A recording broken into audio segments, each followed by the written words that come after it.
Happy Thursday to all of you. Syed Arnab Fatima की जानिब से अस्सलामु अलैकुम। उम्मीद है सब खैर खैरियत से होंगे, सबका जो कल का दिन है वो अच्छा गुजरा होगा। हम खुद अपनी कल्चर की कदर नहीं करते, लेकिन जो लोग पाकिस्तान से बाहर हैं, जिन्हें ये कल्चर नसीब नहीं हुआ है, जिनके कल्चर में इस तरह की खूबसूरत चीज़ें थी नहीं, तो उनके लिए जनाब, उनके लिए अब क्या है, अमेरिका में एक रेस्टोरेंट खुला है क्ले हांडी के नाम से। क्ले हांडी उस रेस्टोरेंट का नाम है, जहां पर होता क्या है कि तमाम बर्तन जो है वो मिट्टी के हैं, सर्टिफाइड हैं कि उनमें कोई जर्म्स नहीं होंगे। और उस रेस्टोरेंट में क्या होता है, आइए चलकर देखते हैं कि अमेरिका में उस रेस्टोरेंट में क्या होता है। पाकिस्तानी हर जगह छा जाते हैं। अमेरिकी रियासत न्यूयॉर्क के शहर बफलो में क्ले हांडी नामी रेस्टोरेंट के खानों का जायका मुनफरिद होने की एक खास वजह यह भी है कि यहाँ आने वालों को खाना पाकिस्तानी मिट्टी से बने बर्तनों में खिलाया जाता है। रेस्टोरेंट की यह खसूसियत ये है कि जितने भी बर्तन जो सर्विंग वो सारे पाकिस्तान से इंपोर्ट की हुई मिट्टी से बने हुए हैं, और ये वाहद मिट्टी है जिसके अंदर कोई केमिकल नहीं है। एक अहम बात यह भी है कि पाकिस्तानी मिट्टी से बने बर्तन केमिकल से पाक हैं, जिन्हें FDA से क्लियरेंस हासिल है। इन मिट्टी के बर्तनों में कोई कल नहीं है, तो बैन की असल वजह ये होती है कि मिट्टी के अंदर जो है वो लेड होता है। तो लेड जो है वो दुनिया के जिस मुल्क से भी मिट्टी में बर्तन यहाँ पे आए थे उसके अंदर लेड मौजूद था। तो ये पहली दफ़ा हुआ है कि पाकिस्तान की मिट्टी लेड फ्री या किसी भी केमिकल से ये बिल्कुल फ्री मिट्टी है। नियाग्रा फॉल्स की वजह से दुनिया भर के सयाहों में मकबूल बफलो शहर में कायम ये पाकिस्तानी रेस्टोरेंट अपनी मुनफरिद पेशकश की वजह से न सिर्फ पाकिस्तानी कम्युनिटी बल्कि दूसरे मुल्कों से आए सयाहों में भी मशहूर है। आखिर क्यों ना हो, पाकिस्तानी किसी से कम नहीं। बिल्कुल जनाब, पाकिस्तानी किसी से कम नहीं, और पाकिस्तानी जहाँ जाते हैं छा जाते हैं। यहाँ पर पाकिस्तानी जो इतने टैलेंटेड होते हैं, इतने हौसले वाले होते हैं, इतने अज़ाइम वाले होते हैं, लेकिन अब पाकिस्तानी आवाम हो रही है थोड़ा सा परेशान, क्योंकि महंगाई ने कर दिया है सबका बुरा हाल। जी जनाब, लोग तमाम परेशान हो गए हैं, क्योंकि इस महंगाई के दौर में सर्वाइव करना एक गरीब इंसान के लिए बहुत मुश्किल है। लेकिन कह ऐसा रहे हैं कि भाई मुल्क पर थोड़ा सा कड़ा वक्त है, इंशाअल्लाह ताला ज़रूर ये जल्द कड़ा वक्त जो है वो ख़त्म हो जाएगा। यहाँ पर मैं आपको इंट्रोड्यूस करवाती हूँ आपके सबसे ज़्यादा फेवरेट सेगमेंट, जिसमें आप लोग सबसे ज़्यादा इंटरेस्ट लेते हैं, क्योंकि बातें होती हैं कुछ हिस्ट्री की, कुछ करंट अफेयर्स की, और फिर इंटरनेशनल इम्पैक्ट जो पाकिस्तान का है उस पर बात होती है। इस वक्त मेरे साथ मौजूद है none other than Anjum Rizvi. अस्सलाम वालेकुम सर, कैसे हैं आप? वालेकुम अस्सलाम, अल्लाह का शुक्र है, ठीक ठाक है सर। सर, कल हमारा टॉपिक जो तालिबान का रह गया था कि अब पाकिस्तान तालिबान से जो है मुज़ाकरात करेगा, उन्हें वेलकम करेगा, उस बात को दोबारा से कंटिन्यू अफगान तालिबान। जी जी सर, अफगान दो तालिबान है ना, एक पाकिस्तानी तालिबान है और एक अफगान तालिबान। अच्छा सर, इनमें डिफरेंस क्या है? भाई अफगानिस्तान की जो तालिबान है वो तो अमेरिका से जंग लड़ रहे थे। ओके। अब उसमें जब परवेज़ मुशर्रफ ने अमेरिका का साथ दिया, 180 डिग्री पे टर्न ले लिया था, वरना हम पहले मुल्क थे जिसने के तालिबान गवर्नमेंट को अफगानिस्तान में एक्सेप्ट किया था। उनका यहाँ पे सफ़ीर था मुल्ला ज़ईफ़, और जब कॉलिन पावल और इन सब का फ़ोन आया था, जो मशहूर फ़ोन जिसे कहते हैं कि you are either with us और you are not with us, तो जनरल मुशर्रफ साहब जो है उन्होंने फ़ौरन 180 डिग्री का टर्न ले लिया और उन्होंने कहा कि साहब हम तो आपके साथ हैं, इसलिए कि उन्होंने कहा हमारा मफाद इसी में था, जिससे कि हमें इख्तलाफ है, क्योंकि उसके जो नताइज बाद में निकले वो बहुत ख़राब और भयानक निकले। क्या है वो भी मैं आपको भी बता दूँगा। फैक्ट्स एंड फिगर्स बहुत ख़राब निकले। तो नतीजा ये हुआ कि हमने बैक जुम्बिश कलम तालिबान को अपना दुश्मन करार दे दिया, और अमेरिकन उनके सफ़ीर को हमारे मुल्क से घसीटते हुए हेलीकॉप्टर में बैठा के ले गए ग्वांटानामो बे में। और ज़ाहिर है जो भी एक अक़ूबत खाना वो है, दुनिया को पता है। तो इस वजह से फिर उन तालिबान में रिजेंटमेंट आ गई पाकिस्तान के ख़िलाफ़, एक बीट्रेल का, एक बेवफाई का, और ज़ाहिर है फिर उन्होंने अपना काम किया। यानी हमारे यहाँ जो भी एक इंसर्जेंसी थी, धमाके थे, ये थे वो थे, जिसमें कि कोशिश की गई कि उनसे नेगोशिएट भी करें। अगर आपको याद हो कि एक दौर में ये हुआ था कि भाई इनसे मुज़ाकरात किए जाएं, मगर बात नहीं बनी। अब अमेरिका फंस गया है इसमें, क्योंकि मुसलसल 3 दिन से हम ये गुफ्तगू कर रहे हैं ना कि पिछले 300-400 साल की हिस्ट्री तो ये बताती है कि अफ़गानिस्तान में अफ़गानियों ने अपने कोई ऊपर कोई हाकिम आने बर्दाश्त नहीं नहीं दिया। किया, लिहाजा वो अमेरिकनों को भी नहीं कर रहे, तो वो अपनी गोरेला फाइट कहीं ना कहीं ज़रूर कर रहे हैं। अच्छा, वो जब कर रहे हैं तो ज़ाहिर अमेरिकनों को नुकसान हो रहा है, वहाँ ताबूत पहुँचते हैं, वहाँ पे मैयतें पहुँचती हैं जो उनके अवाम ने कभी देखी नहीं है। क्योंकि देखिए जोग्राफिकली अमेरिका जो है वो अटलांटिक और पैसिफिक बिल्कुल दुनिया का एक किनारा है, तो जोग्राफिकली वहाँ कोई इतनी जंगें हुई नहीं ना हो रही हैं। उनकी आपस की सिविल वॉर्स हुई, बैनुल-अक़वामी जंग तो हुई नहीं। अमेरिका खुद ही हर जंग में कूदा एग्जैक्टली, अपने मफादात के बिल्कुल लिए, ऐसे ही है। लेकिन वहाँ तक रेड जो है वो नहीं हो पाई। 9/11 जब हुआ था, अब उसकी ज़ाहिर है कई वो हैं जो तौजीहात हैं। एक थियोरी ये है कि ये किया ही नहीं, न तालिबान ने, न उसामा बिन लादेन ने, ये अमेरिकन ने खुद किया था या इजराइल ने किया था। इस थियोरी से तो मैं भी फेमिलियर हूँ। यूट्यूब नहीं, हम एग्री और ना एग्री होने की पोजीशन में नहीं है, क्यों, हमें पता नहीं है ना। हम जाते हैं ज़राए इब्लाग पे, बिल्कुल। अब आप यूट्यूब पे जाएं तो एक थ्योरी इसके मुतालिक मिलती है कि ये सब झूठे, अंदर ही मिसाइल लगाए थे, ये किया था, इम्प्लोजन था, वो एक्सप्लोजन नहीं था। लेकिन कई थ्योरीज जो हैं इसके खिलाफ भी जो ये साबित करती हैं कि ये जो है ये उसामा बिन लादेन या इन लोगों ने, अलकायदा ने या किसी ने इस तरह से इसको प्लान किया था। तो लिहाजा हम बिल्कुल इस थ्योरी को नहीं कर सकते, अग्री और डिसएग्री नहीं कर सकते किसी भी इसलिए बात कि फैक्ट्स हम पे रिवील नहीं बिल्कुल। है। अब ये 30-20 साल बाद जब वो जो फ्रीडम एक्ट होता है उसके तहत जब फाइल्स आएंगी शायद हमें पता चल जाए। मगर हम एक बात जानते हैं कि 11 सितंबर 2001 के बाद ये दुनिया वाज़ेह तौर पे दो हिस्सों में तकसीम हो गई, और ये जो दरार पड़ी है ये आज तक ना मुकम्मल होगी, ना मुस्तकबिल में कोई अभी नज़र आ रहा है। बिल्कुल ऐसे ही। लेकिन उन्होंने जो भी एक जवाब पैदा किया ट्विन टावर्स के गिरने का, उसका इफ़ेक्ट जो है एक तो अफ़गानिस्तान में आया, ठीक है। जबकि मज़े की बात यह है कि वो जो हाईजैकर्स की पूरी एक लिस्ट है 20-25 की, उसमें एक भी अफ़गानी नहीं है, एक भी पाकिस्तानी नहीं है ना। कोई अरब कंट्रीज़ के हैं, ट्यूनिस के हैं, सऊदी अरेबिया के हैं, मुख्तलिफ। लेकिन तान टूटी अफ़गानिस्तान पे, उसामा बिन लादेन पे, तोरा बोरा को बिल्कुल। और सर मैंने तो ये भी सुना है कि उस 9/11 के बाद पाकिस्तानी जो अमेरिका में थे उन्हें भी काफ़ी ज़्यादा टॉर्चर किया गया इस बात से। वो असल में पाकिस्तानी यानी मुस्लिम्स के अगेंस्ट हो गए थे, क्योंकि जॉर्ज डब्ल्यू बुश ने एक आग लगाता हुआ स्टेटमेंट दिया था जिसकी कि माफ़ी उन्होंने नहीं मांगी, लेकिन अमेरिकन डिप्लोमेट्स इस पर इजहार अफसोस भी करते हैं। वो ये था कि वो एक बच्चों के स्कूल में थे कहीं जिस वक्त 9/11 हुआ और ये इत्तला मिली है। उनके एडवाइज़र ने जब उनके कान में बताया तो उन्होंने फौरी रिएक्शन मीडिया के सामने दिया और ये कहा कि ये एक सलीबी जंग है, ये एक क्रूसेड है, और ये उसामा बिन लादेन ने किया बगैर किसी तहकीक। तो वो उसामा बिन लादेन का तो अपनी जगह था, लेकिन ये जो क्रूसेड था, यानी क्रूसेड आपको पता है ये सलीबी जंगें थी जो मुसलमानों और ईसाइयों के दरमियान अज़्मन वस्ता में हुई थी, जिसमें कि रिचर्ड द लॉयन हार्टेड और सलाहुद्दीन अय्यूबी और इन सब की जंगें बड़ी मशहूर हैं। तो ये एक बिल्कुल मुख्तलिफ सूरत हाल थी। उसने पल भर में एक दरार बना दी। अब उसमें ये होता है कि मुस्लिम की निशानी क्या होता है, अमूमन दाढ़ी रखते हैं, एग्जैक्टली है ना, या ये कि किसी मस्जिद से निकलते हुए देखे जाते हैं, कुछ होता है, या पता होता है कम्युनिटी में नाम से कि भाई ये मुसलमान है। तो लिहाजा एक फौरी रद्दअमल अमेरिकन अवाम का आया, और वो यही आया कि उसमें पाकिस्तानी इंडियंस, बल्कि सबसे ज़्यादा अजीब व गरीब बात ये कि उसमें सिख बहुत बेचारे पिटे, क्योंकि वो भी दाढ़ी रखते हैं ना, वो उनको दाढ़ी रखते हैं और टर्बन उनका होता exactly. है। तो अब वो इस चीज़ को तो नहीं कर सकते थे कि ये नॉन मुस्लिम्स हैं और इनके यहाँ भी टर्बन और दाढ़ी होती है। लिहाजा वो भी बेचारे इस जद में आए, उनकी शॉप्स को भी आग लगाई गई, उनको भी ज़ोरकूब किया गया वगैरह वगैरह। तो ये तो एक इम्पैक्ट था जो सिर्फ एक स्टेटमेंट से सर कितनी बड़ी दरार पूरी दुनिया में आ गई, पूरी दुनिया में एक उससे। इसीलिए इस कॉन्स्पिरेसी थियोरी को अक्सर सपोर्ट किया जाता है कि ये अमेरिकन CIA ने या मुजाद ने, इसराइल के, इन्होंने किया था, क्योंकि कोई हतमी अभी मुसलमानों का जवाज़ नहीं बन रहा था कि उन्हें आइसोलेट कैसे किया जाए वगैरह वगैरह।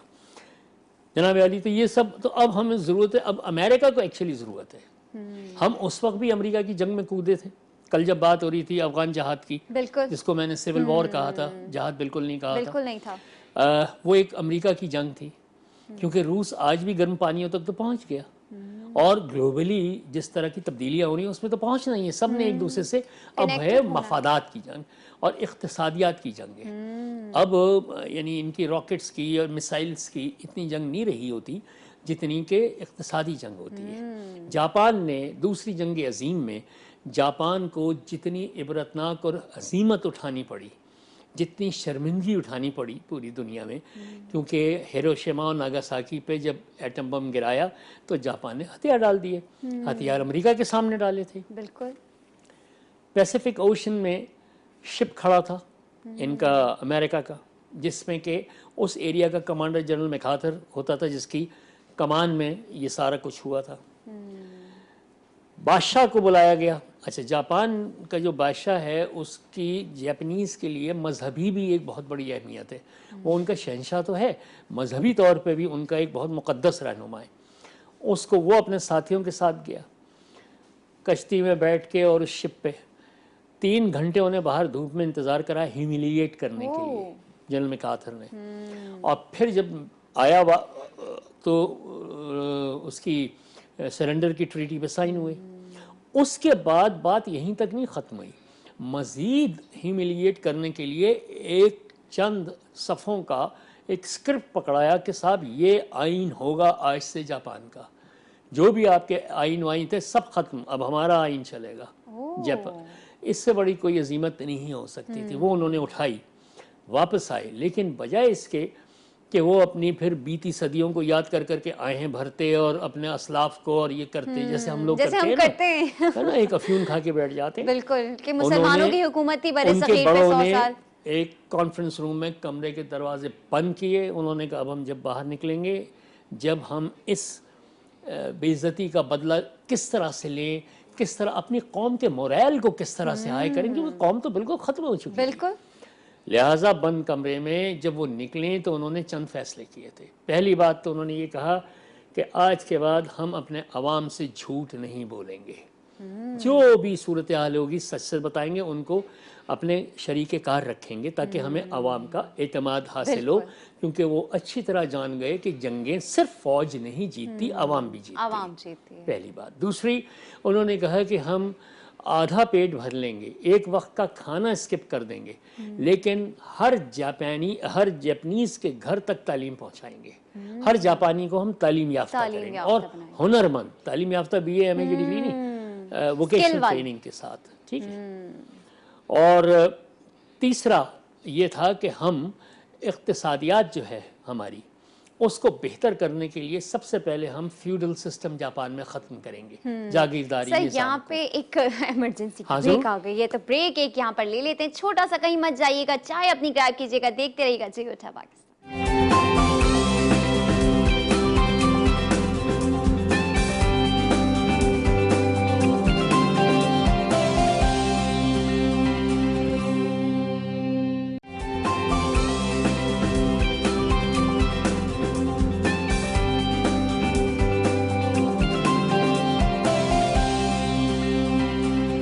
Welcome back. इस वक्त बात हो रही है अफगान तालिबान की, और हमारा जो डिस्कशन था वो इस पॉइंट पे था कि किस तरह जापानीज ने जब सरेंडर किया तो कुछ ऐसे फैसले लिए जिससे उन्होंने सोचा कि हमारी जो कौम है उसका मोराल जो है, उसकी जो हौसला है वो बुलंद हो जाए। जी sir, back to the discussion. तो उनके बड़ों ने, जैसे मैंने कहा ना कि ये फैसले किए कि सर एक तो तालीम का फैसला किया, दूसरा झूठ नहीं बोलेंगे आवाम से, है ना, तालीम हर जापानी को घर पे देंगे, चाहे उससे हमें एक वक्त स्किलफुल तालीम ना खाना पड़े, और जागीरदारी निज़ाम को ख़त्म करेंगे ताकि हर आदमी को मसावी मौक़े मिले और उस तालीम से और उन अपॉर्चुनिटी से फ़ायदा उठाए। क्यों? क्योंकि दूर रस नताइज ये हैं कि इन 3 पॉइंट्स को हम अप्लाई करेंगे तो अब नहीं तो 10 साल बाद, 20 साल बाद, 40 साल बाद, 50 साल बाद हम इक़्तिसादी तौर पे मजबूत होंगे।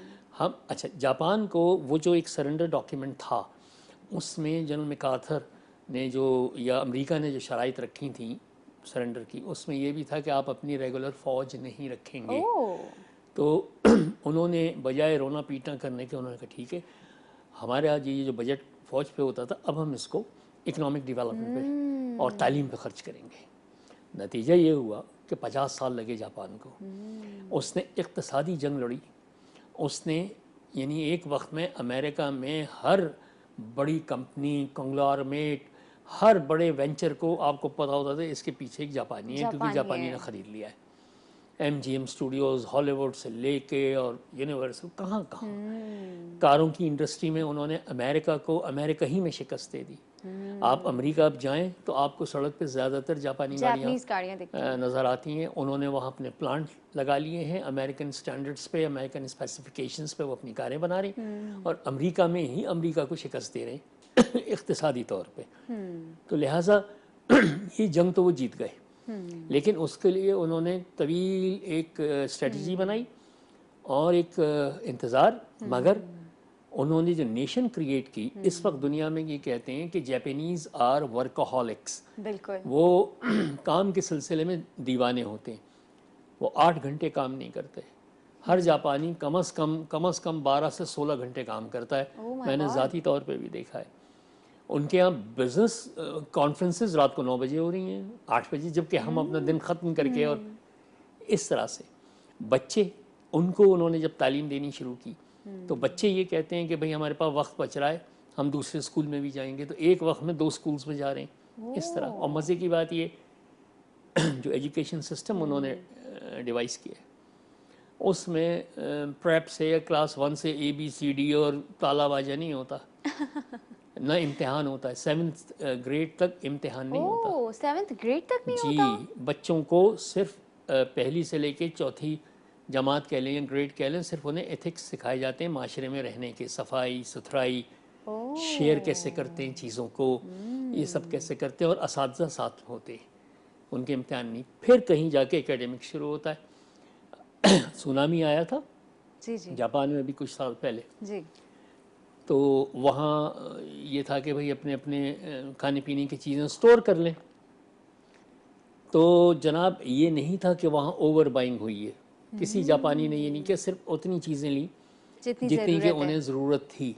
उन्होंने स्टॉक पाइल नहीं किया, ये सोच के नहीं किया कि मेरे दूसरे शहरी को भी हमारी तो ज़रूरत होगी, कहीं ऐसा ना हो Exactly. मार्केट में किल्लत पैदा हो जाए और दूसरा भूखा रह जाए। और जब हमारे यहाँ अर्थक्वेक आया था सर, सिचुएशन ये थी कि इनफैक्ट कफन जो एक ऐसी चीज़ होती है जिसके ऊपर आप कुछ कॉम्प्रोमाइज़ नहीं करते, आप कहते हैं यार अगर मिल जाए, किसी और की फैमिली का किसी की डेथ हो गई है।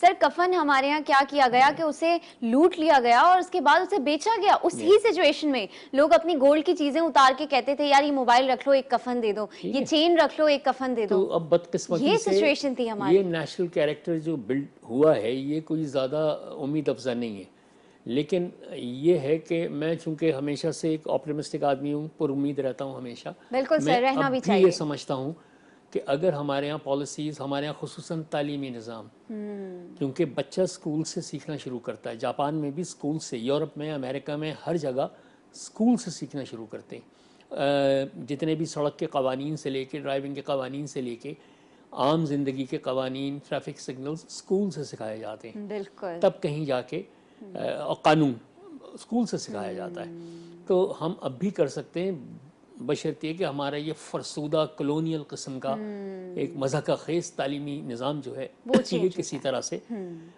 इसको रिवैम्प किया जाए, इसको दोबारा से किया जाए। क्योंकि हमारे यहाँ हायर एजुकेशन वगैरह यूनिवर्सिटीज़ बनाने में तो इंटरेस्टेड हैं, वो PhDs में तो इंटरेस्टेड है, बहुत अच्छी बात है, लेकिन शायद ये बारीक नुक्ता जो है वो भूल नहीं गए, लेकिन उन्होंने ओमिट किया। किस वजह से किया मुझे नहीं पता, कि प्राइमरी एजुकेशन सबसे ज़्यादा ज़रूरी होती है। बिल्कुल बिल्कुल। मेरे आपकी, खैर आपको तो बहुत छोटी हैं आप, मैं अपना कह सकता हूँ कि जब मैं स्कूल में था हमारी क्लास में 32 स्टूडेंट्स होते थे, ठीक है, मैट्रिक तक। कॉलेज में गए हम तो कॉलेज में ज़रा ज़्यादा हो गए, 40 हो गए, है ना। यूनिवर्सिटी में आए तो 30 रह गए। हम सारे बैचेस को अगर मिला भी लें तो हम में से PhD कितनों ने किए?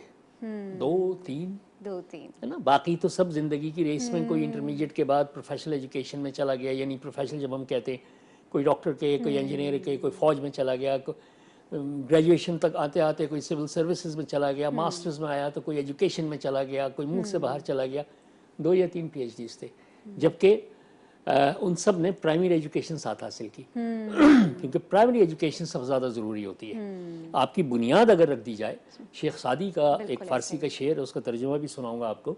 शेख सादी कहते हैं कि खिश्ते अव्वल चू नहद मेमार कज ता सुरैया मी रवत दीवार कज।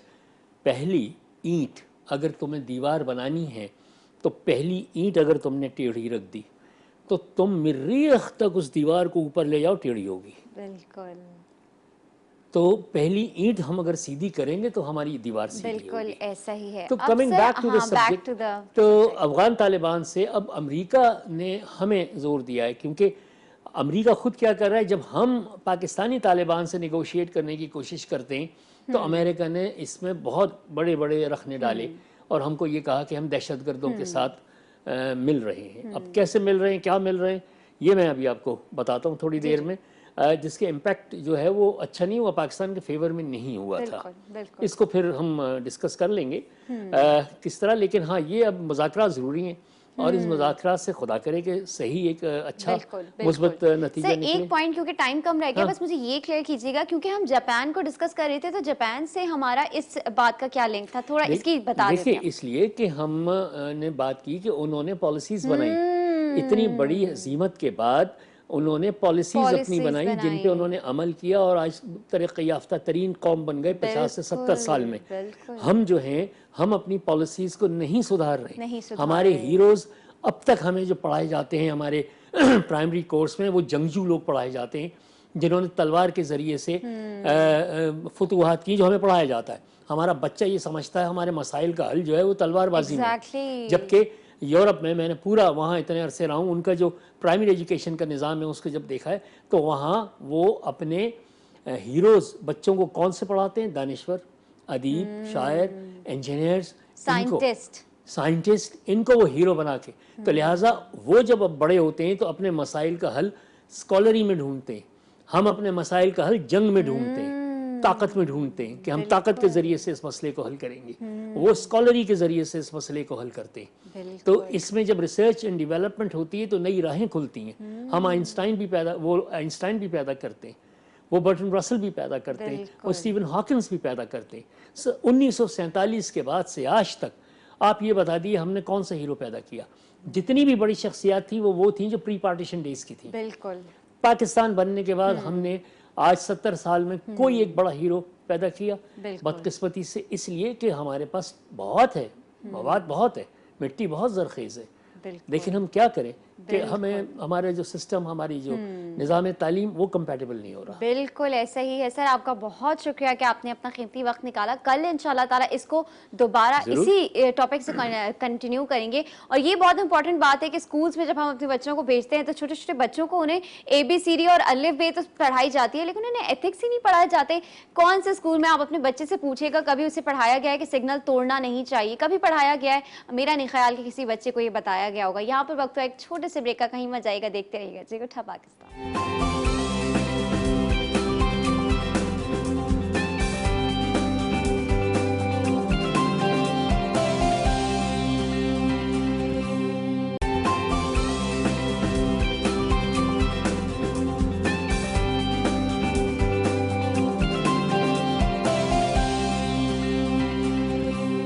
Welcome back. ब्रेक से वापस आ चुके हैं। अब थोड़ा सा सेहत को डिस्कस करेंगे।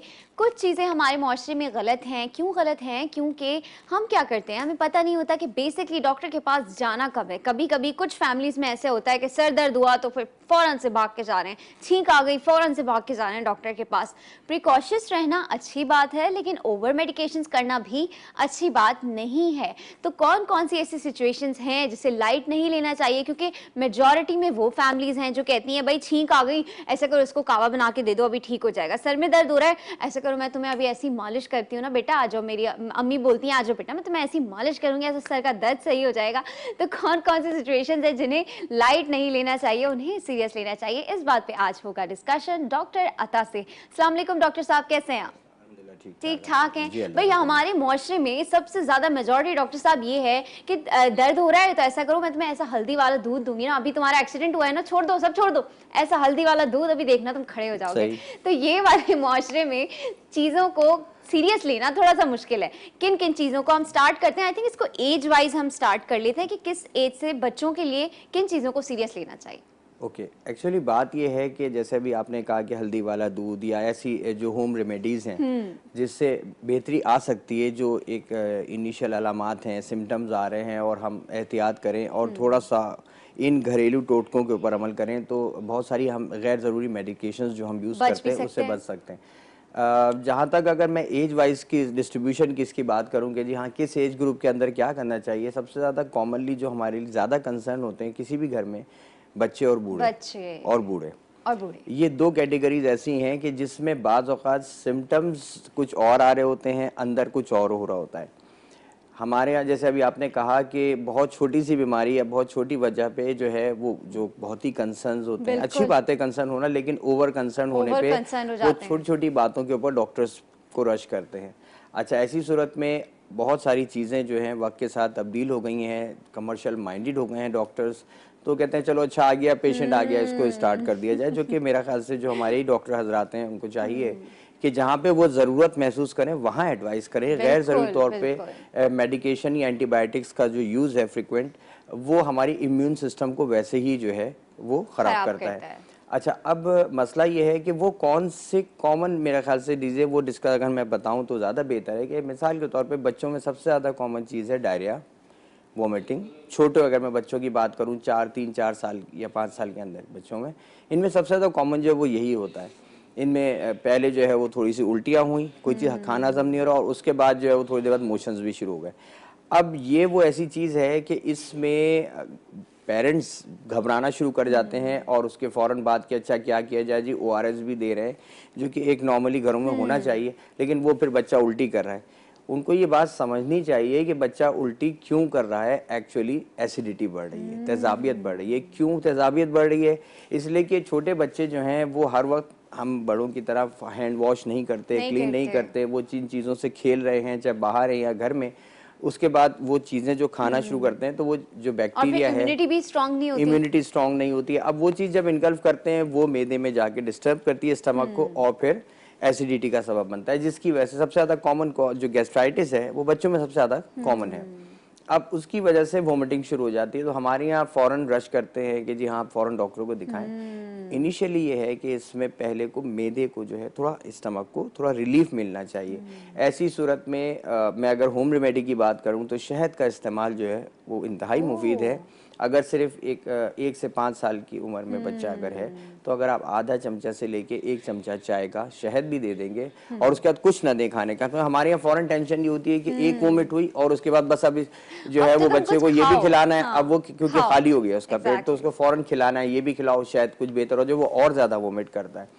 थोड़ी देर के बाद आप देखेंगे कि पानी का इंटेक कुछ भी नहीं है और बच्चा उल्टी करे जा रहा है। वो एक्चुअली जो हाइड्रोस्टेटिक्स जो है प्रेशर्स होते हैं, ऑस्मोटिक्स हैं, तो उसकी वजह से वो पानी जो है वो मैदे में नहीं होता जो निकल रहा होता है, वो वापस सक कर रहा होता है ब्लड से और ये चीज़ बाहर आ रही होती है। इससे डिप्लीशन इलेक्ट्रोलाइट्स की भी और वाटर की हो होती है। तो ऐसी सूरत में दही का इस्तेमाल है, ऐसी सॉफ्ट चीज़ों का जो कि मैदे में ना जलन पैदा करे।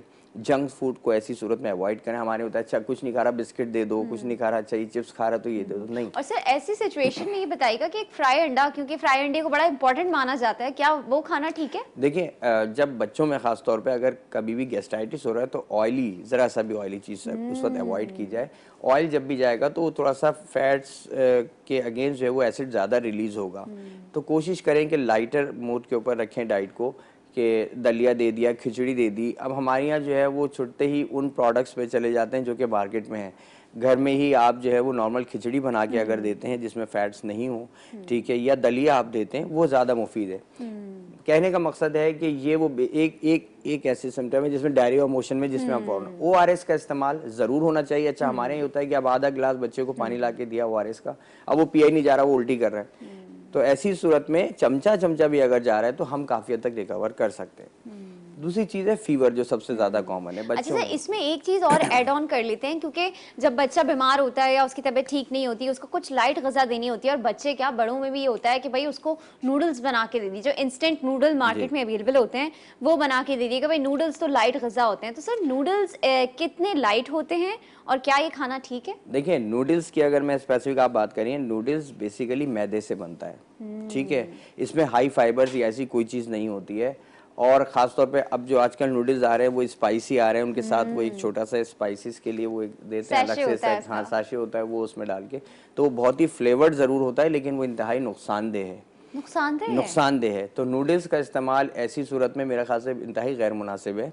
ये लाइट ग़िज़ा नहीं कहलाएगी, ये एक लेयर ऐसी बना देगी स्टमक और इंटेस्टाइन्स के अंदर जिसमें चिपक पैदा होगी और ग्लिसनिंग इफेक्ट की वजह से मोशन के चांसेस बढ़ जाते हैं। ऐसी सूरत में रफ एज टाइप कह दिया जाए, यानी ऐसी चीज़ें मिसाल के तौर पे जैसे मैं बात कहूँ जौ का दलिया है या ऐसी जो कि रगड़ पैदा करे आंतों में ताकि क्लीन करे उनको, जाएगा इसके कि वो उसको लेयर अप कर जाए। लेयर अप तो ये चीज़ तो अवॉइड करनी और चाहिए। सर ये बताएं डॉक्टर साहब के जो नॉर्मली खाने में, क्योंकि बच्चे आजकल बड़ा उनको पसंद होता है नूडल्स, तो नॉर्मली खाने में नूडल्स बच्चों के लिए कैसे हैं? इंस्टेंट नूडल्स जो 2 मिनट में पक जाते हैं। वैसे इससे लगता है इंटरेस्ट आपको भी है नूडल्स के हवाले से, बस बच्चे नहीं पता है सभी क्या, खाते हैं। डॉक्टर नूडल्स साहब, का पता है, इस्तेमाल बहुत बढ़ गया नूडल्स का है। इस्तेमाल एक तो ज्यादा भी बहुत बहुत है, हो और गया। बच्चों को स्पेशली लंच बॉक्स में भी उनको नूडल्स चाहिए, सुबह नाश्ते में भी उनको नूडल्स चाहिए, शाम की चाय के साथ भी नूडल्स चाहिए। और मुझे अक्सर ये फिनोमेना सुनने में आता है इंटरनेट पे कि भाई ये बड़े नुकसानदेह होते हैं, तो इसलिए मैं आपसे ये बात पूछ रही हूँ। एक्चुअली बात ये है कि नूडल्स जो हैं ये फ्लेवर्स के साथ बनाए गए हैं, ठीक है ना। एक आर्टिफिशियली इसमें इंग्रेडिएंट्स डाले जाते हैं, इनमें प्रिजर्वेटिव्स होते हैं।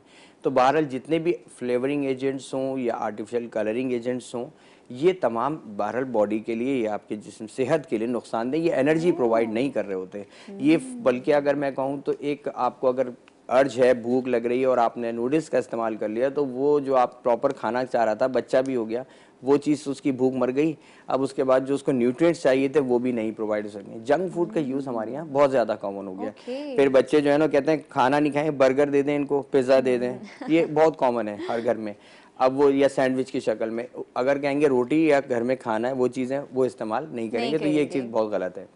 फीवर के हवाले से मैं बताना चाहूँगा, फीवर जो है हमारे यहाँ जैसे ही बच्चे को 102, 103 फीवर हुआ, अव्वल तो हमारे यहाँ हाथ लगा के बस देखने का अंदाज़ा है कि भाई हाँ सर में लगाया, हाँ जी लग रहा है कि मुझे शायद इसको फीवर हो रहा है, उसको दे दें। अब वो जो भी मेडिकेशंस हैं जो फीवर रिड्यूसिंग हैं वो दी जाती हैं सिरप फॉर्म में या टैबलेट में दे देते हैं। अब पहले चेक नहीं कर रहे होते कि कितना फीवर है। एक प्रॉब्लम ये है कि मैं चाहूँगा कि तमाम जिन घरों में बच्चे हैं ख़ास तौर पे, वहाँ पे एक थर्मामीटर जरूर रखा करें, अंदाजे पे मत डॉक्टर जाएं। साहब बड़ों में भी आई थिंक रखना चाहिए, रखना चाहिए। हरारत काफी वजूहात से हो सकती फिर है। टेम्परेचर की बॉडी में वेरिएशंस बहुत है। कई जगहों पे आपने देखा माथा बिल्कुल ठंडा है, जिस्म गर्म हो रहा है। कहीं पे आपको जो है वो पूरा जिस्म जो है वो आपको बिल्कुल कोल्ड हो रहा है और आपकी गर्दन और जो माथा है उस पर गर्म। तो हमारे टेम्परेचर जब तक एग्जैक्ट आप नहीं देखें उसके हिसाब से ट्रीट करें, एक बात। दूसरा, फीवर अगर हो भी रहा है, वायरल है, ज़्यादातर कॉमन वायरल होता है, तो ऐसी सूरत में कोशिश करें कि एक दिन इंतज़ार करें, सिर्फ बुखार उतारने की अद्वियात डॉक्टर से मशवरे के तहत ही लें, वो इस्तेमाल करें। एंटीबायोटिक पे एकदम से जो है वो रश ना करें कि जी बस वो एंटीबायोटिक दे दीजिए। सर पूरी दुनिया में एंटीबायोटिक्स से जो है वो उसको अवॉइड किया जाता है, लेकिन डॉक्टर साहब हमारे यहाँ जब डॉक्टर के पास जाओ वो पहली लिस्ट में आपको एंटीबायोटिक ही लिख कर देता है कि ये कोर्स तो पूरा करना है। बिल्कुल, मैं अगर कहूँ कि पर्सनल जो एक्सपीरियंस रहा वो इस तरह कि मैं जब यूके में रहा हूँ तो वहाँ पर बच्ची को जैसे फीवर हो गया मेरे, तो अब 103, 104, तो अमूमन वहाँ पर आप खुद से क्योर नहीं करते, वो मना होता है, आप दिखा दें डिस्पेंसिंग में, आपको एक नोटिस में आना चाहिए कि स्कूल की छुट्टी हो या अब वहाँ पर जाएं, कितना भी फीवर है कुछ भी है, मतलब सिवाय एंटीबायोटिक या बुखार उतारने की अद्वियात के अलावा एंटीबायोटिक्स पे वो जाते ही नहीं हैं। सवाल ही पैदा, यानी 5 दिन हो गए, 6 दिन हो गए, वो कहेंगे नहीं इम्यूनिटी डेवलप होगी, खिलाएं, वार्म फ्लूइड्स दें, ये खुद ही सब। हमारे ये चीज़ ख़त्म हो गई है, हमारे यहाँ उस लेवल के एंटीबायोटिक्स पे इसी वजह से पहुंच गए हैं कि उसके बाद वहाँ पर डॉक्टर पे बाद जब पहुँचते हैं तो उनके ऑप्शन ही नहीं रह गया। स्टीरॉइड्स पे पहुंच गए हैं, अगर नहीं होता है कोई ज्यादा लंबी बीमारी हो जाती है, सबसे पहले डॉक्टर जो है बोलते हैं ये तो एक एडल्ट्स में भी आप देखें कि क्लिनिक्स पे ये कंसेप्ट बन गया है कि जी या तो वो कहते हैं डॉक्टर अच्छा नहीं है कि जी मैं गया और मैं बिल्कुल फिट होकर नहीं निकला दूसरे दिन, ऐसा नहीं होता है। और अगर इस सूरत में जो भी मैल प्रैक्टिसेस कर रहे हैं, हमारे यहाँ क्वैक्स भी बैठे हैं, वो स्टेरॉइड्स का यूज़ करते हैं जो इंतहाई नुकसानदेह, वक्ती तौर पे तो पेशेंट को बिल्कुल सेट कर देते हैं, लेकिन जो आफ्टर इफेक्ट्स हैं वो इंतहाई ख़तरनाक है, जिसकी वजह से frequency of the diseases, causes of hypertension ले लें, ब्लड प्रेशर की बीमारियां जो पहले एक ज़माने में नहीं इतनी होती थी, डायबिटीज़ नहीं होता था। सर बच्चों को एंटीबायोटिक्स देने से क्या नुकसान होते हैं? देखें होता क्या है कि एक अभी बच्चा ग्रोइंग फेज में है जिसमें इम्यूनिटी डेवलप हो रही है, उसका एक्सपोजर हो रहा है एनवायरनमेंट से, ग्रो कर रहा है, तो इम्यूनिटी डेवलप होगी, बॉडीज में एंटीबॉडीज जो किसी भी एंटीजेंस के खिलाफ, किसी बैक्टीरिया वायरस के खिलाफ एंटीबॉडीज डेवलप होंगी। हम उतना टाइम ही नहीं देते। जब हम एंटीबायोटिक देते हैं, एंटीबायोटिक का भी काम वही है जो कि इम्यून सिस्टम में बॉडी के एंटीबॉडीज का होता है। तो ऐसी सूरत में आप बॉडी के इम्यून को सप्रेस करते हुए आर्टिफिशियल सपोर्ट दे रहे हैं ताकि बैक्टीरिया किल किया जा सके। अगर बच्चे की इम्यूनिटी अच्छी है तो उस सूरत में एंटीबायोटिक की जरूरत भी नहीं पड़ती। बिल्कुल। अच्छा सर, यहाँ पर टाइम तो क्योंकि शॉर्ट रह गया, लेकिन कल मैं ये सोच रही हूँ क्योंकि अब तो आप हमारे साथ ही इंशाल्लाह ताला होंगे, आप हमारे शो का हिस्सा हैं, तो हम कल बात करेंगे प्रोबायोटिक्स। अभी तो एंटीबायोटिक्स में इंटरनेशनली देख रही हूँ, ये प्रोबायोटिक्स भी एक चीज जो इंट्रोड्यूस हो गई है, प्रोबायोटिक्स उसको बेसिकली डिस्कस किया आपके जाएगा। इम्यून सिस्टम को एनहांस करने का एक मैकेनिज्म जो है वो प्रोड्यूस किया जा रहा है। जैसे वैक्सीनेशन होती है, बिल्कुल, इसी तरह बिल्कुल। प्रोबायोटिक्स का यूज है। बिल्कुल। और मुझे ये सुनने में मिला है कि वो ज्यादा सेफर है, ज्यादा safer और एंटीबायोटिक से effective है ज्यादा long term से। प्रोबायोटिक जो है वो सेफर है। यहाँ पर टाइम से खत्म हो गया, कल दोबारा प्रोबायोटिक्स को भी डिस्कस करेंगे। और बात आज बच्चों की हो रही थी, बच्चों की भी बात करेंगे, और टाइम बचे तो बूढ़ों को किस वक्त जो है वो डॉक्टर के पास लेकर जाना चाहिए, ये भी डिस्कस करेंगे। यहाँ पर वक्त हुआ एक न्यूज ब्रेक का, आइए लेकर चलते हैं आपको स्टूडियोज में और आपको बताते हैं कि पाकिस्तान में और दुनिया भर में क्या हो रहा है।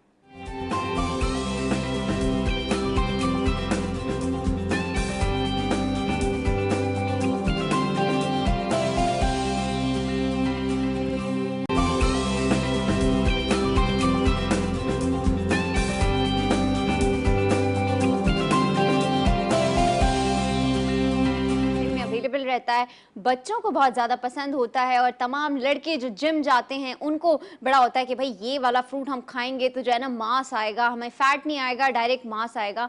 तो जनाब आज हम करेंगे उस फ्रूट की बात जो कि 12 महीने अवेलेबल रहता है। और जब क्योंकि 12 महीने अवेलेबल रहता है तो जो रेमेडीज़ हम आपको आज बताएंगे वो आप थ्रू आउट द ईयर कर सकते हैं। जी हाँ जनाब, मैं बात कर रही हूँ बनाना यानी केले की कर रही हूँ बात।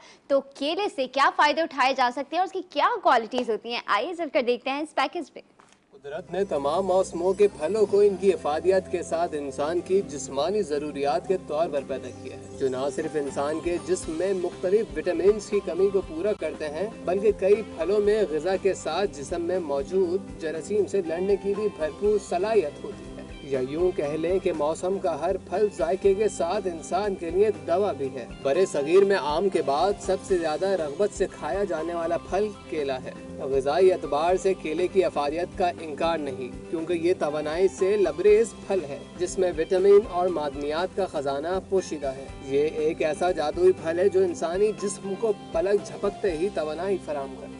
केला अगर बच्चों को कम उम्री में इस्तेमाल करवाया जाए तो वो बहुत जल्द सेहत के आला मियार तक पहुंचते हैं, जबकि बढ़ते हुए बच्चे हर रोज नाश्ते में केला खाने के बाद एक गिलास दूध पीने की आदत अपना लें तो इनका वजन भी बढ़ने लगेगा और जिस्मानी ताकत भी हासिल होगी। केले के मजीद फायदे जानिए आज के मॉर्निंग शो जी उठा पाकिस्तान में।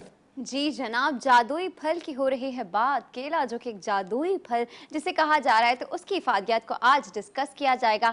सबसे पहले मैं आप लोगों को इंट्रोड्यूस करवाती हूँ आप लोगों की बहुत फेवरेट, जिन्हें आप कहते रहते हैं कि भाई उन्हें बुलाएं, क्यों नहीं आ रही है वो, क्यों नहीं आ रही है, तो आज उन्हें हमने दोबारा से बुला लिया है। मैं बात कर रही हूँ हुमैरा की। अस्सलाम वालेकुम हुमैरा, कैसी हैं आप? वालेकुम अस्सलाम। ठीक ठाक हैं, खैरियत से हैं? भाई आपके दोस्त को भी मैं पहले इंट्रोड्यूस करवा दूं, कहीं वो नाराज हो जाए, वो नाराज बड़ी जल्दी हो जाते हैं। जनाब एक और आप लोगों के बहुत फेवरेट हमारे पास इस वक्त खबरलिस्ट मौजूद है। मैं बात कर रही हूँ हकीम शाह नजीर साहब की। अस्सलाम वालेकुम, कैसे हैं शाह साहब? अल्लाह का शुक्र, आप खैरियत से? अब आप नाराज तो नहीं है? मैंने बिल्कुल विदाउट किसी डिले आपको इंट्रोड्यूस करवाया। नीरम, वैसे ही आप इतनी रिस्पेक्ट देती हैं और मैं समझता हूँ जितने मॉर्निंग शोज हम देखते हैं, हम जाते हैं, तो सबसे ज्यादा आपकी रिस्पेक्ट अच्छी लगती है। एक आप घर जैसा माहौल देती हैं, और दूसरी चीज ये है कि जब किसी चीज की आप तशरीह कर रही होती हैं तो वो एक एक लफ्ज समझ में आ रहा होता है। बहुत शुक्रिया शाहजाब, आपका बहुत शुक्रिया।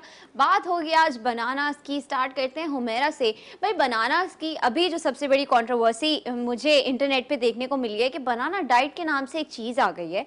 अब उसमें होता क्या है कि आपको पूरा दिन कुछ नहीं खाना है, सिर्फ और सिर्फ बनाना पे जिंदा रहना है। कितना मुफीद है, कितना नुकसानदेह?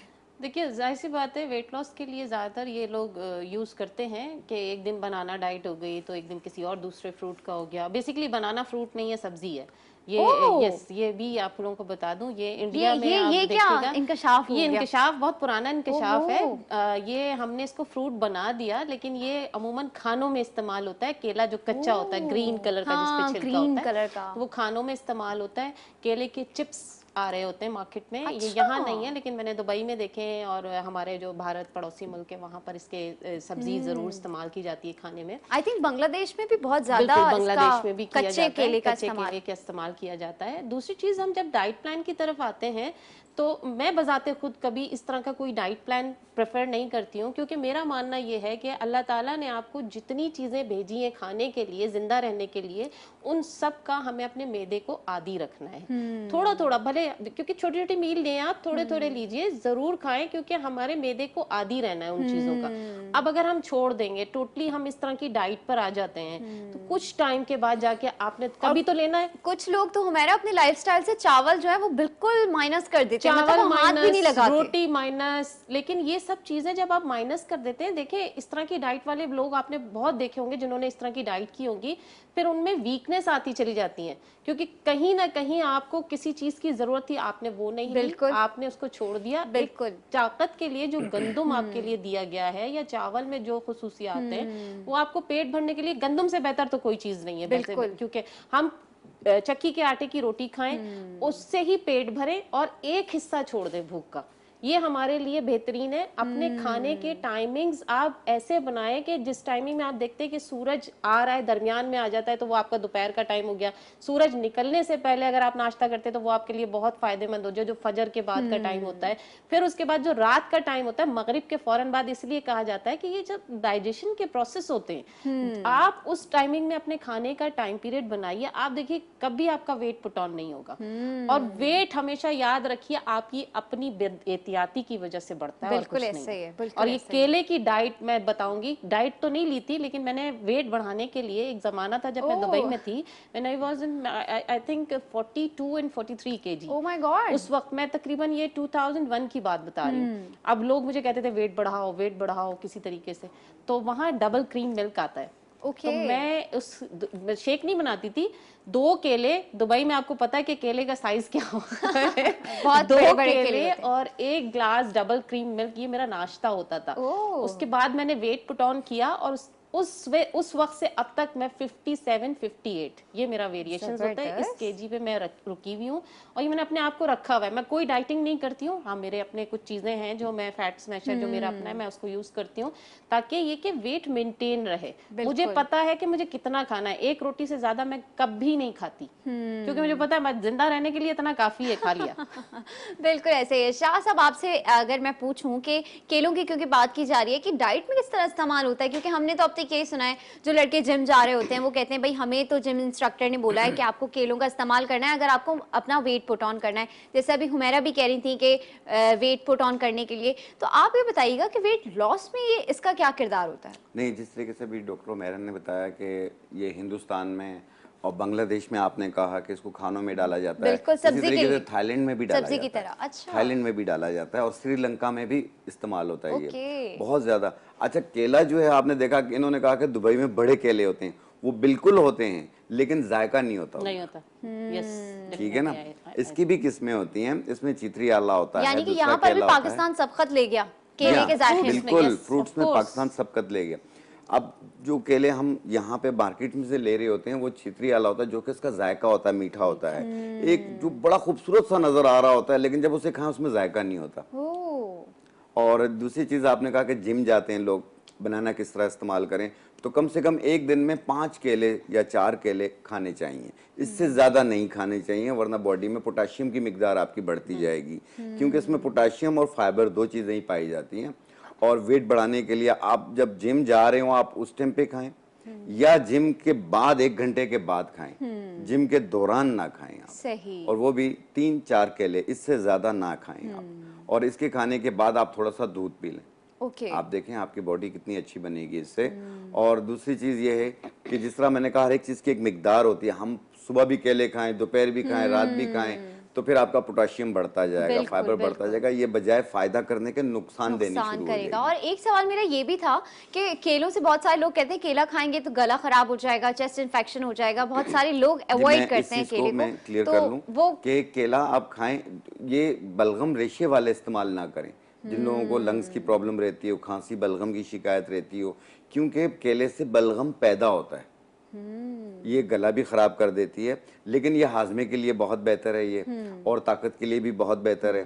अगर खांसी बलगम वाले भी केला खाना चाहते हैं तो वो दिन को खाएं, रात को ना खाएं। ओके, और हालांकि केला रात को भी खा सकते हैं आम लोग, कोई ममानियत नहीं है, लेकिन बलगम रेशे वाले जो लंग्स वाले खांसी वाले वो रात को ना खाएं। ओके, हुमैरा ये बताइएगा, ये तो बात हो गई बलगम रेशे वाले लोग ना खाएं, ये तो बड़ी डेंजरस बात है कि अगर किसी को खांसी या इन्फेक्शन वगैरह कुछ रहता है तो वो अवॉइड करें। ये बताइएगा हुमैरा कि स्किन में इसकी क्या इफादियत है, क्योंकि बहुत सारे आप जब कुछ मार्केट में लेने जाते हैं कोई स्क्रब लिखा हुआ होता है, उसके ऊपर लिखा होता है बनाना एक्सट्रैक्ट, तो बनाना स्किन के लिए कितना मुफीद है?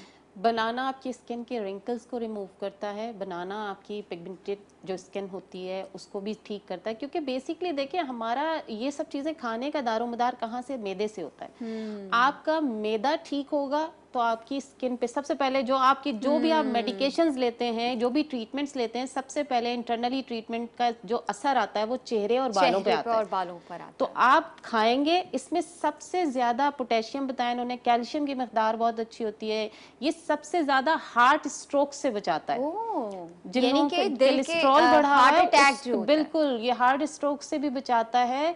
और ये जिन लोगों को हड्डियों का प्रॉब्लम है, अक्सर मैंने देखा है बच्चे आज तो शिकायत कर रहे थे कि पैरों में दर्द हो रहा है। तो इन ऐसी पोजीशन पे केला जरूर खाना चाहिए, बच्चों को तो लाजमी दें क्योंकि नीड है। क्योंकि हम जो फ्रीजी ड्रिंक्स की तरफ ज्यादा बच्चों को लेकर जा रहे हैं, तो कोशिश करें उससे हटा के हम शेक बना लें या ऐसे ही खिला दें, तो बच्चों की ये जो हड्डियों की प्रॉब्लम, बच्चों की क्या बड़ों की भी हड्डियों की जो प्रॉब्लम आ रही है, उसमें बहुत फायदेमंद है केले का इस्तेमाल।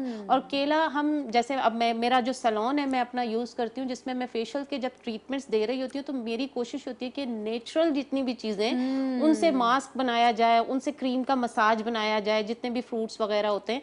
तो बनाना मैं भी बताऊंगी यहाँ पर कि हेयर मास्क एक बताऊंगी, और स्किन के लिए कि आप स्किन से किस तरह फायदा उठा सकते हैं स्किन के लिए, और दांतों में कितना मुफीद है ये, बिल्कुल। हुमैरा तो आई थिंक आप किचन ज्वाइन कर ही लें तब तक, क्योंकि आप वहां पर पहुंचेंगे फिर मैं भी आपको ज्वाइन कर लूंगी। शाह साहब से मैं यह पूछना चाहूंगी कि अच्छा भाई अभी ब्रेक का एक वक्त आ गया है, ब्रेक से जब वापस आएंगे तो फिर मैं ये पूछना चाहूंगी कि जो बड़ी उम्र के लोग होते हैं, यानी कि जो हमारे माँ बाप होते हैं घरों में, उनको किस एज में और किस टाइम पे केले का इस्तेमाल करना चाहिए? यहाँ पे वक्त हो गया है एक ब्रेक का, कहीं मत जाइएगा, देखते रहिएगा जी उठा पाकिस्तान।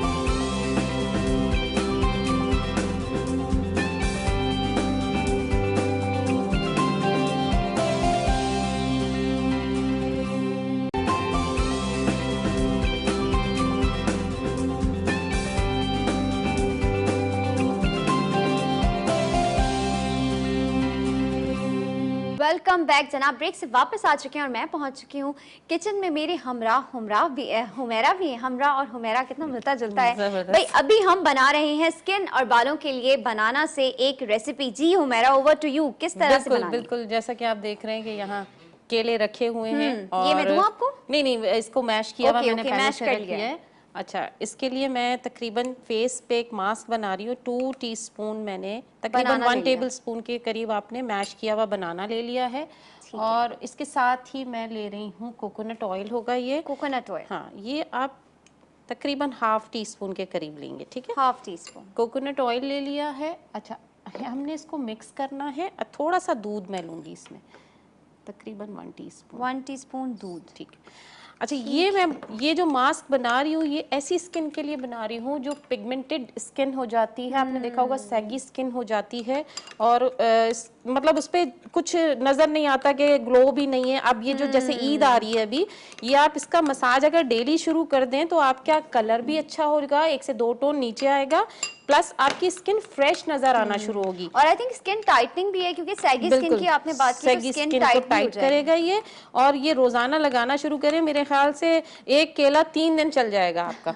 ये मैं बचत बता रही हूँ, बिल्कुल ऐसा ही है। ये एक केला आपके 3 दिन चल जाएगा। उसको पूरा छिलके से मत उतारिएगा, थोड़ा थोड़ा आप खा लीजिएगा जो बचे। वैसे तो केला खाना ज्यादा फायदेमंद है। अच्छा, ये लगा के आपने इसको स्टे करना है, और उसके बाद फिर मसाज करके फिर दोबारा स्टे कीजिए। ये प्रोसेस 20 मिनट्स के लिए करने के बाद इसे वॉश कर लीजिएगा फेस पे से। और अपवर्ड मोशन में उसको करना है? हाँ, सर्कुलर मूवमेंट में जितना भी हो अपने फेस पे, ये वाली मिडल वाली 3 फिंगर्स जो हैं, इन्हीं से मसाज कीजिए।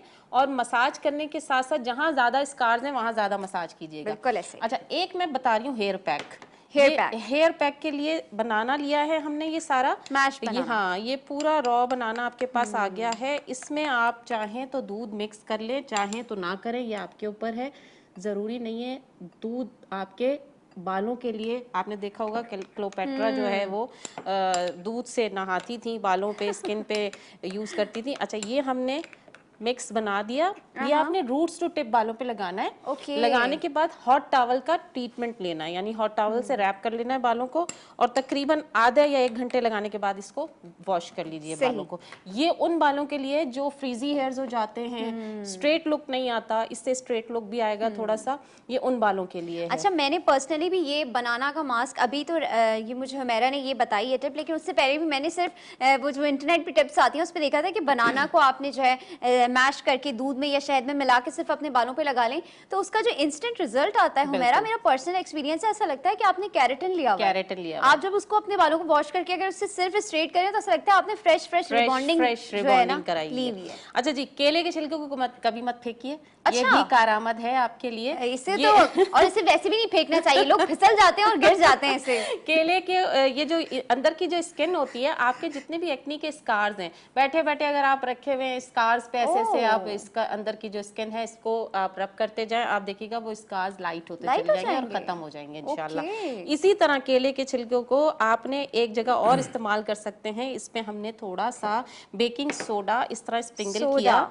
स्प्रिंगल करने के बाद जिन लोगों को अपने दांत चमकाने हैं, ये अपने दांतों पे इसको रब कीजिए, सारे दांत चमक जाएंगे। खास तौर पे जो निकोटीन लेते हैं, जो लोग सिगरेट का इस्तेमाल करते हैं, वो इसका इस्तेमाल करें तो दांत बिल्कुल साफ हो जाएंगे। और कराची में तो और भी बहुत सारी चीजों का इस्तेमाल किया जाता है, जिससे हमारी दीवारों पे डिजाइन भी बनाए जाते हैं, तो उन लोगों के लिए ये चीज बड़ी जबरदस्त है। तो ये हमारा जो है हमारा हेयर स्किन हो गया, हेयर और स्किन, बिल्कुल जबरदस्त। और हमारे तो और ज्यादा फायदा होगा। और टूथ का भी हो गया भाई, कि टूथ किसी तरह साफ कर दांतों को साफ। अच्छा, मैंने एक और टिप पढ़ी थी, मैं शॉर्टली शेयर कर देती हूँ कि इसके बनाना पील से आप अपने मोबाइल की स्क्रीन को भी साफ कर सकते हैं। आपने कभी ट्राई किया?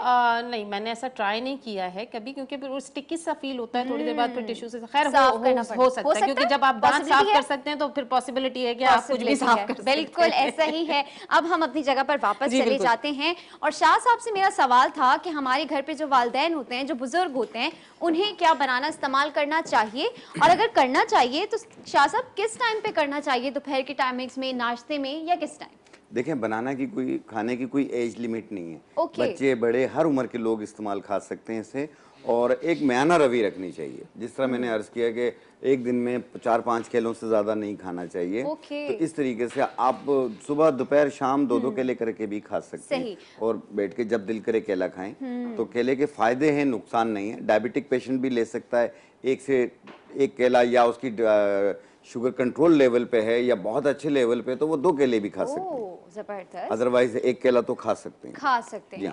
हुमैरा, हम यहाँ पर बात कर रहे थे बच्चों की, बच्चों के लिए केला कितना इंपॉर्टेंट है। केले का शेक भी बनाया जाता है, तो केले के शेक में खाने के क्या फायदे हैं, या साबित केला खाना ज्यादा मुफीद है? दोनों में से क्या ज्यादा अच्छा? सबसे बेहतर तो साबुत केला खाना ज्यादा, क्योंकि केले का शेक सिर्फ हम इसलिए देते हैं कि बच्चे चीजें खाते नहीं है, फ्रूट्स, और अगर हम केले का शेक बना के दे रहे हैं तो उसमें हनी का भी इस्तेमाल अगर करेंगे तो बहुत ज्यादा अच्छा होगा। बच्चों के लिए ये इसलिए ज्यादा मुफीद है, ये इम्यून सिस्टम को भी बढ़ाता है। तो बच्चों की नशोनुमा में आपने इम्यून सिस्टम इसलिए मैं कह रही हूँ कि जो आजकल बीमारियां चल रही हैं, फौरन बच्चों को, बच्चे क्या बड़े क्या, आप बीमारियां फौरन उन पर अटैक करती है, कोई भी बीमारी है। तो कोशिश करें कि अपने इम्यून सिस्टम को इतना फास्ट कर लें कि हमें कोई मेडिकेशन की तरफ जाना ना पड़े, इतनी खतरनाक जो एंटीबायोटिक्स की तरफ चले जाते हैं। क्योंकि आजकल हमने देखा है, किसी भी डॉक्टर के पास चले जाओ, सबसे पहला होता है जी एक एंटीबायोटिक तो जरूर होती है। इनफैक्ट हम यही डिस्कस कर रहे थे हुमैरा के एंटीबायोटिक्स पे डॉक्टर्स इतनी जल्दी आपको शिफ्ट कर देते हैं। शाह नज़ीर साहब, अगर आप किचन की तरफ रवाना हो जाते फिर मैं आपको भी ज्वाइन कर लेती। हुमैरा से मेरा एक सवाल ये था कि खवातीन में अमूमन ऐसा होता है कि आपको पता होगा उनको कि पेट में दर्द की शिकायत जो अक्सर रहती है खवातीन को, तो उसमें भी कहा जाता है कि अगर आप बनाना उस टाइम कंज्यूम कर लें तो आपके स्टमक क्रैम्प्स में बहुत हद तक रिलीफ आ जाती है। ये किस हद तक सच है? क्योंकि केला मसल्स को ताकत देता है। अच्छा, इसलिए देता है। और जब खवातीन में पेट के दर्द की लोअर एब्डोमेन में खासतौर पे पेन होता है, तो ये जो मसल्स हैं ये वीक हुए हुए होते हैं। इन मसल्स को, ये जितने भी हमारे बॉडी के मसल्स हैं उनको ये, इसीलिए तो जो जिम वाले हजरात हैं या जो भी खवातीन हैं वो इसलिए केले का इस्तेमाल ज़्यादा करते हैं कि मसल्स में इसमें ये था कि ताकत आती है और मसल्स को इम्प्रूव, उसकी जो ताकत में वो इम्प्रूवमेंट ही मिलती है केला खाने से। इसीलिए जिम डाइट में हमेशा केले का इस्तेमाल दिया जाता है कि आप केला ज़रूर खाइए इसमें। बिल्कुल। और केले खाने से बालों के क्या क्या फ़ायदे हमें मिल सकते हैं? स्किन की बात हो गई, सेहत की बात हो गई, बालों को कितनी स्ट्रेंथ देता है? बालों में बिल्कुल जो डेड फॉलिकल्स हो जाते हैं बालों के, उसको ये दोबारा रीजनरेट करता है केला। और फिर मैंने वही कहा कि इसका बालों का और स्किन का ज़्यादातर दारोमदार आपके मैदे से है। आपका स्टमक काम करना शुरू कर दिया आपने, केला आप देखिए जब भी कभी स्टमक डिस्टर्ब होता है तो केला ही दिया जाता है खाने के लिए। आप इसबगोल के साथ केला दे देते हैं कि जी अगर आपके पास लूज मोशन आपको लगे हुए हैं तो आप लूज मोशन में इसके साथ इसबगोल के साथ केले का इस्तेमाल कीजिए, आपका स्टमक बिल्कुल ठीक हो जाएगा। तो केला नॉर्मली भी जब हम खाएंगे तो आपका स्टमक बहुत अच्छा रहता है, और जब आपका स्टमक अच्छा रहेगा तो आपकी स्किन भी बहुत अच्छी होगी, आपके बाल भी बहुत अच्छे होंगे, आप खुद भी बड़ा एक्टिव फील करेंगे अपने आप को। ऐसा ही है। अच्छा हुमैरा, जब छोटे बच्चे जो होते हैं उन्हें अक्सर जो है माएँ कहती हैं भाई इसको तो कॉन्स्टिपेशन हो रहा है, इसको अभी केला ना दो, उसको और कॉन्स्टिपेशन हो जाएगा, क्या ये बात सही है? देखिए केला खाने के तरीक़ेकार, कॉन्स्टिपेशन में भी केला दे सकते हैं, लूज मोशन में भी केला दे सकते हैं। खाने के तरीक़ेकार अलग अलग होते हैं। अगर आप इस तरह शेक की फॉर्म में लेते हैं और शहद डाल के लेते हैं तो आपकी कॉन्स्टिपेशन रिजॉल्व हो जाएगी केला खाने से। केला बैलेंस करता है, स्टमक को बैलेंस करने पे लेकर आता है ना। इससे ये नहीं है कि अगर हमने ज्यादा खाया तो जी कॉन्स्टिपेशन हो जाएगी, कम खाया तो लूज मोशन हो जाएंगे, ऐसा कुछ नहीं है। ये बैलेंस करता है आपके स्टमक को। और बच्चों को इसीलिए दिया जाता है कि ये एक बढ़ती एज होती है और उसमें आपकी इम्यून सिस्टम हो गया, आपकी जो हड्डियों का जो नशोनुमा होती है, तो उसमें ये स्ट्रेंथ लेकर आता है और कुछ नहीं। बिल्कुल। इसी के साथ मैं ज्वाइन कर लेती हूँ यहाँ पर शाह नज़ीर साहब को। देखते हैं कि शाह नज़ीर साहब क्या आज बनाने वाले हैं। जी शाह नज़ीर साहब, आज आप क्या बनाने वाले हैं? देखें, आज मैं जिस्म को मजबूत करने के लिए और कद बढ़ाने के लिए, जिन बच्चों की हाइट नहीं बढ़ती है, और ये 14 साल से लेके 21 साल तक के बच्चे आजकल बच्चों में ये प्रॉब्लम बहुत आम है। जी बिल्कुल। और इसमें यह है कि लटकने की और पाँव को हाथ लगाने की एक्सरसाइज करें और 1 गिलास शेक बनाएं और हाइट बढ़ाएं इंशाल्लाह। और इसमें बहुत ही नॉर्मल चीज़ें हैं जो आपके घर पे मौजूद होती हैं, और एक आध चीज़ आपको पंसार से लेनी होगी। सही। तो इसमें आपने लेने 2-3 केले, बल्कि आप 2 केले ले लें। 2 केले? जी 2 केले। अच्छा, 2 में ही हमारा काम हो जाएगा? जी बिल्कुल। 2 केले ले लिए हैं। उसके बाद हम शायद इसमें क्या ऐड करेंगे? ये डालेंगे शकाकुल। शकाकुल? अच्छा, मैं समझती थी ये सोंठ है। नहीं, ये शकाकुल। शकाकुल। ये ये देखने लकड़ी की तरह सूखा हुआ होता है। ये भाई जूम कर लें इसका, किस तरफ होगा जूम? जी, अदरक होती है ना सूखी हुई, वैसा है शकाकुल। उसके साथ पाउडर है। अच्छा, शकाकुल का पाउडर है जी। आपने 2 केले लिए और आधी चाय वाली चम्मच शकाकुल का पाउडर। शकाकुल का पाउडर जी। ये है अनीसून के पत्ते। अनीसून के पत्ते? जी हाँ, अनीसून के पत्ते, ये इसका पाउडर है। ओके। जी हाँ, ये भी आधी चाय वाली चम्मच। अनीसून के पत्ते, उसका भी आधा चम्मच जो है वो डालना है। और इसमें हम थोड़ा सा दूध डालेंगे। थोड़ा सा दूध डाल दिया है।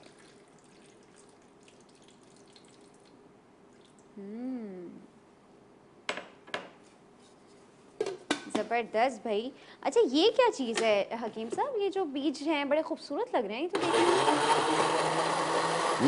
ये कौन? ये अलसी के बीज हैं। अलसी के बीज हैं? जी हाँ। शेक यहाँ पे हो रहा है तैयार। कद बढ़ाने का ये शेक है।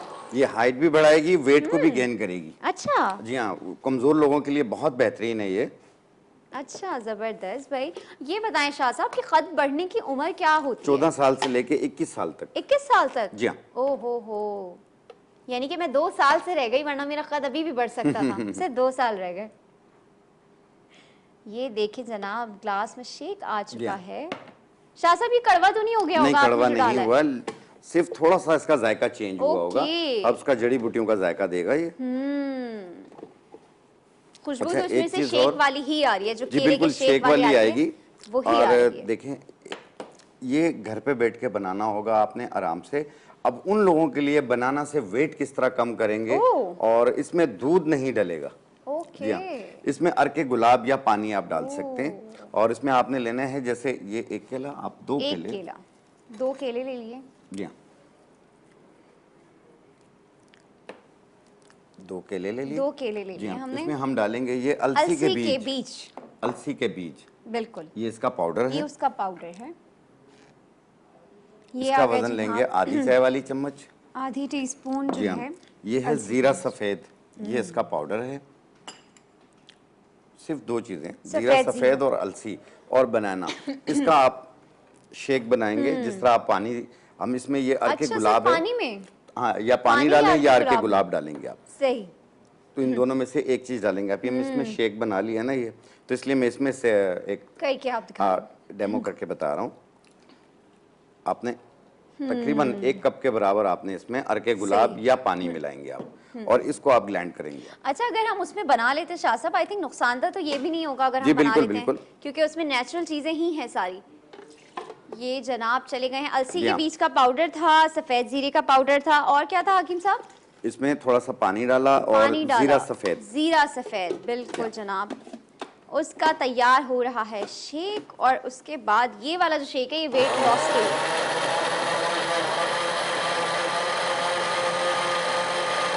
अच्छा, ये बना के नहीं रखना, आपने बना के पी लेना, फौरन पी लेना है।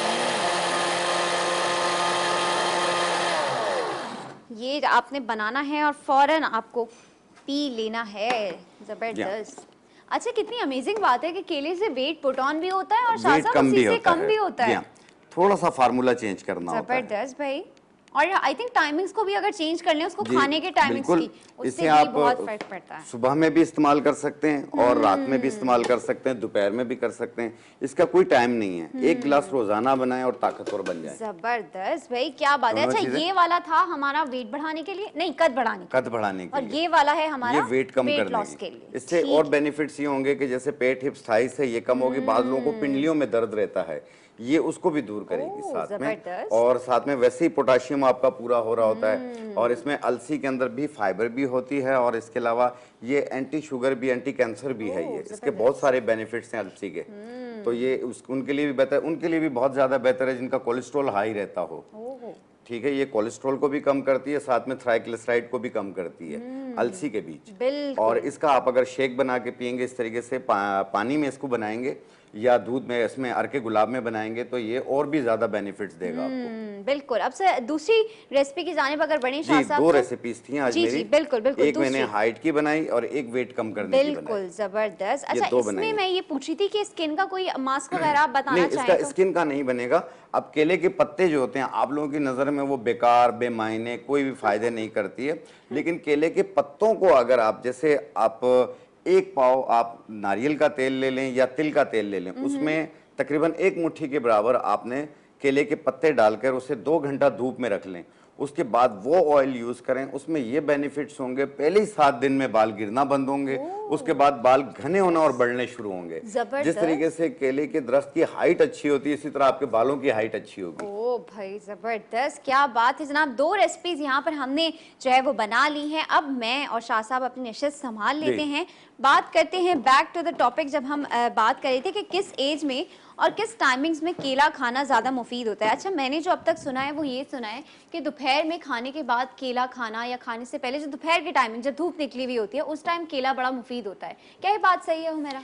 खाने के फौरन बाद तो कोई भी फ्रूट नहीं खाना चाहिए। ओह, really? खाने के तकरीबन आधा घंटा। हमारे यहाँ तो ट्रेंडी है ये, खाना खा लिया आम ले आओ, फौरन कोई fruit खाना नहीं। खा लिया फ्रूट्स ले आओ। देखिए, जो आपने खाना खाया है उसको पेनक्रियास से जाने दीजिए, डाइजेशन होने दीजिए उसकी। जो खाया है उसकी अफादियत आ जाए, ठीक है। यानी आपने जो गंदम खाया है उसका आधे घंटे का वेट कीजिए ताकि आपका वो डाइजेस्ट हो जाए। उसके बाद फिर केला खाइए या कोई भी फ्रूट खाइए। मैं किसी भी फ्रूट को आधे घंटे के बाद या पौने घंटे के बाद देती हूँ, और या तो फिर पहले लो, आधा या पौन घंटे के पहले आप खाने से लीजिए ताकि आपका डाइट कम हो जाए। जो है बड़ी जो है ना ये एक हरकत करते हैं कि केले खाए उसके ऊपर पानी पी लिया। शाह साहब, क्या नुकसान आते हैं?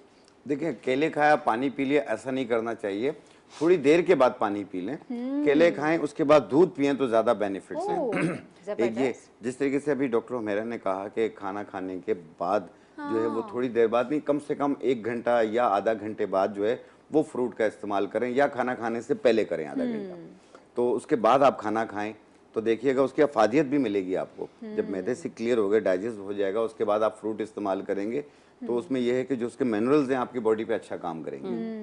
हुमैरा ये बताइएगा कि हम स्किन की और बालों की बात करते रहते हैं, एक बड़ा मैं देखती हूँ लड़कियों का प्रॉब्लम, क्योंकि यूनिवर्सिटी गोइंग लड़कियाँ होती हैं, उनको यूनिवर्सिटी में बड़ा लंबा, अगर कराची यूनिवर्सिटी की बात करें तो लंबा लंबा पैदल चलना पड़ता है। लाहौर यूनिवर्सिटी भी बहुत बड़ी बड़ी यूनिवर्सिटीज़ हैं कि धूप का एक्सपोजर ज़्यादा होता है, तो कोई ऐसी रेमेडी आप बता सकती हैं, केला हो उसमें या ना हो, लेकिन जो टैनिंग स्पेशली जो आपके हैंड्स पे, क्योंकि फेस पे तो हम सन ब्लॉक लगा लेते हैं या कोई भी मॉइस्चराइजर लगा हुआ होता है तो वो प्रोटेक्ट हो जाता है, लेकिन पाँव और हाथ आपके जो है वो बहुत जल्दी आपके जो है ना वो टैन हो जाते हैं, काले हो जाते हैं, और फिर कुछ भी करो वो साफ नहीं होते, तो उसके लिए क्या होना चाहिए? उसके लिए एक तो गाजर का आप सीरम बना लीजिए, यानी आप स्प्रे बॉटल में उसको जितना भी है जूस उसका एक्सट्रैक्ट करके निकाल के उसके अंदर गुलाब का अर्क घर में बना के उसमें मिक्स कीजिए। अच्छा। पत्तियों से, पेटल्स से जो बनाते हैं, किस गरम तरह बनाते हैं? हमेशा मैंने बताया है, पेटल्स को गर्म पानी में, बिल्कुल खौलते हुए गर्म पानी में आप पेटल्स डाल दीजिए, इतना पानी कि वो उसमें थोड़ी सी डिप हो जाए, बहुत ज्यादा पानी ना हो। उसके बाद आप उसी पानी में पेटल्स को आप जब ठंडा हो जाए तो मसल लीजिए, ये आपका असल गुलाब का अर्क होगा। थोड़े से पानी में छींटा मार के, मतलब बहुत ज्यादा पानी मैं नहीं कह रही हूँ, ये आपके पास असल गुलाब का अर्क होगा। उसको आप स्प्रे बॉटल में, चाहे वो गाजर हो चाहे ग्रीन टी हो, मैं दोनों का हमेशा बताती हूँ, ये आपका होम मेड सन ब्लॉक बनता है। जूस को आपने या ग्रीन टी को स्प्रे बॉटल में रखा, उसमें आपने गुलाब का अर्क मिला के आप जब भी बाहर जा रहे हैं स्प्रे करें, ये आपका होममेड सन ब्लॉक रेडी है। आप 2 घंटे इसको आराम से स्टे करके रख सकते हैं। ये लगा के जाइए, इंशाल्लाह देखिएगा आपके कलर में भी कोई इम्पैक्ट नहीं आएगा। और छोटी सी चीज मैं हमेशा कहती हूँ कि लगाने से बेहतर ये है कि हम बाहर रहते थे और दुबई की आपको पता है गर्मी किस कदर होती थी, मैंने हमेशा वहाँ अम्ब्रेला का इस्तेमाल किया, छतरी का इस्तेमाल क्या कबाहत है। अगर हम छतरी का इस्तेमाल कर लेंगे इस धूप में तो आप सन टैन से बिल्कुल 100% बच जाएंगे।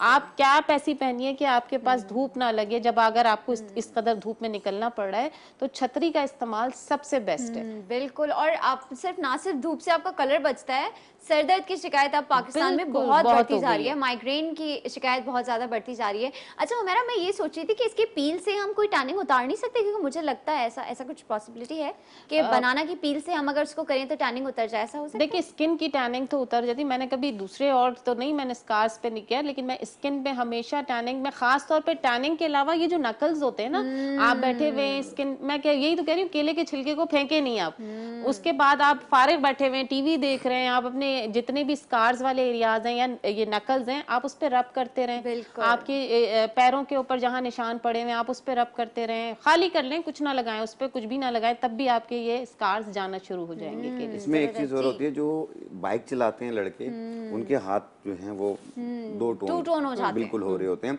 इसी तरीके से जो बच्चे हैं स्कूल या कॉलेज जा रही होते हैं, उनके भी ये हाथों पे भी होते हैं और पाँव पे भी हो रहे होते हैं। तो ऐसी सूरत में अनार के फूल होते हैं, अनार के फूल, जी, अनार के फूल पंसार से मिल जाते हैं, और बाबूना के फूल, बाबूना, 2 चीजें, गुल बाबूना, गुल अनार, ये दोनों आप बराबर वजन लेके पाउडर बना के मिक्स कर लें, और जितना पेस्ट लगाना हो उतना बनाना पेस्ट लें, उसमें मिक्स करें और लगा लें। 15 मिनट के बाद पानी का स्प्रे करें और हल्के हाथ से रब करें, फिर धो लें। आप एक टाइम रोजाना करें, आप देखिएगा दिनों के अंदर ये कलर साफ होता जाएगा। जबरदस्त भाई, क्या बात है। आप लोगों का बहुत बहुत शुक्रिया कि आप लोगों ने अपना कीमती वक्त निकाला और आप आए। भाई आपको पता चली कि बनाना जो है वो बड़ा हिफाजत वाला होता है, तो जितने लोग देख रहे हैं आज ही बनाना खरीद कर लाएं और आप भी खाएं, बच्चों को भी खिलाएं और अपने घर के बड़ों को भी खिलाएं।